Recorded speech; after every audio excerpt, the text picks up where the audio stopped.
सभी को शालोम, खुदा का अनुग्रह आप सब पर बना रहे। आपका स्वागत है लॉइन ऑफ जूदा मिनिस्ट्री में। ये पहले वीडियो देखिए, फिर हम बात करते हैं। ਤੁਹਾਡੇ ਮੈਂਟਲ ਚ ਤੇ ਤੁਹਾਡੇ ਵਿੱਚ ਹਮੇਸ਼ਾ ਤੁਹਾਡੇ ਸਪਿਰਚੁਅਲ ਫਾਦਰ ਹੀ ਰਾਈਟ ਹੁੰਦੇ। ਹੁਣ ਮੈਂ ਇੱਕ ਸਟੋਰੀ ਬਹੁਤ ਰਿਲੀਜੀਅਸ ਸਕ੍ਰਿਪਚਰ ਚੋਂ ਪੜ੍ਹੀ ਹੈ, ਉਹ ਕਿਸੇ ਹੋਰ ਸਕ੍ਰਿਪਚਰ ਦੀ ਮੈਂ ਗੱਲ ਕਰਦੀ ਹਾਂ। ਉਹਨਾਂ ਨੂੰ ਕਿਹਾ ਗਿਆ ਕਿ ਤੁਸੀਂ ਨਾ ਇਹ ਚਿੱਟੀਆਂ ਚਾਦਰਾਂ ਨੂੰ ਵਾਸ਼ ਕਰਕੇ ਲੈ ਕੇ ਆਓ। ਹੁਣ ਸਾਰੇ ਉਸ ਇਨਸਾਨ ਨੂੰ ਕਹੀ ਜਾਂਦੇ ਜਿਹੜਾ ਧੋਣ ਚਲ ਗਿਆ, ਕਿਉਂਕਿ ਉਹਦੇ ਮੈਂਟਰ ਨੇ ਕਿਹਾ ਤਾਂ ਕਿ ਇਹ ਵਾਸ਼ ਕਰਕੇ ਲਿਆਓ। ਹੁਣ ਉਹ ਤੇ ਧੋਣ ਚਲ ਗਿਆ, ਹੁਣ ਰਾਹ ਚ ਉਹਨੂੰ ਬਹੁਤ ਸਾਰੇ ਲੋਕੀ ਮਿਲਦੇ, ਉਹਨੂੰ ਕਹਿੰਦੇ ਤੂੰ ਤੇ ਸਾਫ਼ ਹੀ ਚਾਦਰਾਂ ਨੂੰ ਧੋਈ ਜਾਣਾ। ਬਟ ਉਹਨੇ ਸਿਰਫ ਆਪਣੇ ਫਾਦਰ ਐਂਡ ਆਪਣੇ ਮੈਂਟਰ ਦਾ ਹੁਕਮ ਮੰਨਿਆ ਕਿ ਜੇ ਮੇਰੇ ਚਾਦਰਾਂ ਸਾਫ਼ ਹੀ ਸੀਗੀਆਂ, ਫਾਦਰ ਨੇ ਕਹਿਤਾ ਕਿ ਇਹਨੂੰ ਧੋਣਾ ਤੇ ਫਿਰ ਉਹ ਧੋਣ ਚਲ ਗਿਆ। ਭਾਵੇਂ ਉਹ ਸਾਫ਼ ਹੀ ਸੀ, ਭਲਾ ਉਹ ਸਾਫ਼ ਹੀ। ਸੋ ਆਪਾਂ ਆਸ਼ੀਸ਼ ਪਤਾ ਕਦੋਂ ਪਾਉਂਦੇ, ਜਦੋਂ ਆਪਾਂ ਆਪਣੇ ਮੈਂਟਰ ਦੇ ਹੁਕਮਾਂ ਨੂੰ ਮੰਨਦੇ ਆ, ਫਿਰ ਅਸੀਂ ਆਪਣੀਆਂ ਚੀਜ਼ਾਂ ਨੂੰ ਜਾਂ ਆਪਣੀ ਡੈਸਟੀਨੀ ਤੇ ਉਦੋਂ ਪਹੁੰਚਦੇ ਆ। ਹੁਕਮ ਜਦੋਂ ਆਪਾਂ ਲੀਡ ਵੀ ਉਦੋਂ ਹੀ ਕਰ ਪਾਉਂਦੇ ਜਦੋਂ ਆਪਾਂ ਫੋਲੋ ਕਰਨਾ ਸਿੱਖਦੇ ਆ। ਫਾਦਰ ਕਹਿੰਦੇ कि ये एक वीडियो जो आपने देखी, इसमें पति पत्नी आपस में बात कर रहे हैं मेंटरशिप और स्पिरिचुअल फादर के कॉन्सेप्ट को लेकर, और सिस्टर बड़ी ही भावुक होकर अपने एक्सपीरियंस को, अपनी टीचिंग को बता रही हैं, और भाई ने ऊपर लिखा हुआ है पास्टर अंकुर नूरलाजी के लिए, और ये इनडायरेक्ट प्रमोशन है और ज़्यादा कुछ नहीं है जो कि उनसे जुड़े हुए हैं। सो मैं इस वीडियो पर जो कहना चाहता हूँ वो ये कहना चाहता हूँ कि बहन मेरी, जो आपके विचार हैं कि आपके जो स्पिरिचुअल फादर या आपके जो मेंटर हैं वो हमेशा सही होते हैं, बिल्कुल गलत है। आप बाइबल उठाकर देखें, इतने बड़े बड़े नबी हुए हैं जो किसी समय पर आकर गिर गए, जिनसे पाप हुए। आपको नए नियम में रोमियो 3:23 पढ़नी चाहिए, जिससे आपको ये पता चलेगा कि हर एक ने पाप किया और परमेश्वर की महिमा से रहित हैं। यहाँ पर यहूदा इस्करियोती जैसे, पतरस जैसे, जो पानियों पर परमेश्वर का हाथ पकड़कर चले फिर भी गिर गए। पवित्र आत्मा की सामर्थ्य पाकर कलीसिया की अगुवाई करने वाला भी एक समय में फिर से गिर गया, और पौलुस ने उसको करेक्ट किया, सभी के सामने उसका सामना किया। तो इंसान मुकम्मल नहीं है मेरी बहन, इंसान नामुकम्मल है। प्रभु यीशु मसीह एक ही थे, एक ही हैं, जो सर्वसिद्ध हैं, और कोई इस संसार में, इस ब्रह्मांड में, इस यूनिवर्स में सर्वसिद्ध नहीं है। मैं बस आपसे इतना सा कहना चाहता हूँ। वचन बाइबल जो आपके हाथ में है, चाहे आप उसे हिंदी में पढ़ें, पंजाबी में पढ़ें, इंग्लिश में पढ़ें, वो जो वचन है वो सर्वसिद्ध है। ये कलाम सर्वसिद्ध है, कोई इंसान सर्वसिद्ध नहीं है। अगर आप इंसान के पीछे चलेंगे, आप ज़रूर शर्मिंदगी का मुंह देखेंगे, शर्मिंदगी को देखेंगे और ठोकर खाएंगे। एक दिन भरमाए जाएंगे, पता नहीं चलेगा कब भरमाएंगे।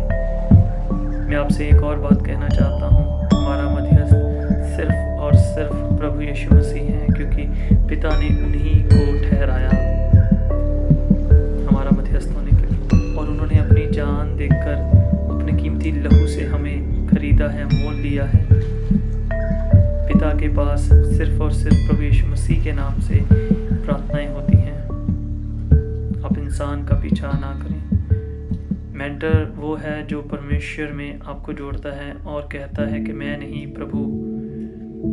अगर आप किसी इंसान को अपने आगे रखें तो ये तो दौड़, अगर मैं किसी भी इंसान को, इवन बाइबल में से अगर किसी नबी को भी मैं अपने आगे रखूं कि मैं परमेश्वर को पालूं, तो मैं समझता हूं कि ये बहुत छोटी है दौड़, इसे तो मैं बहुत जल्दी ख़त्म कर लूँगा। मैं आपसे सच कहता हूँ, ये जो रास्ता है ये प्रभु यीशु मसीह के द्वारा पूरा होता है, इस कलाम के द्वारा पूरा होता है। और जिन बातों को आप दूसरे रिलीजियस स्क्रिप्चर्स में ढूंढ रहे हो, आप उन्हें वहाँ मत ढूंढो, क्योंकि परमेश्वर वहाँ नहीं मिलेगा। खुदा का कलाम कहता है कि वो अपनी कानों की खुजली के मुताबिक बहुतेरे उपदेशक बटोर लेंगे।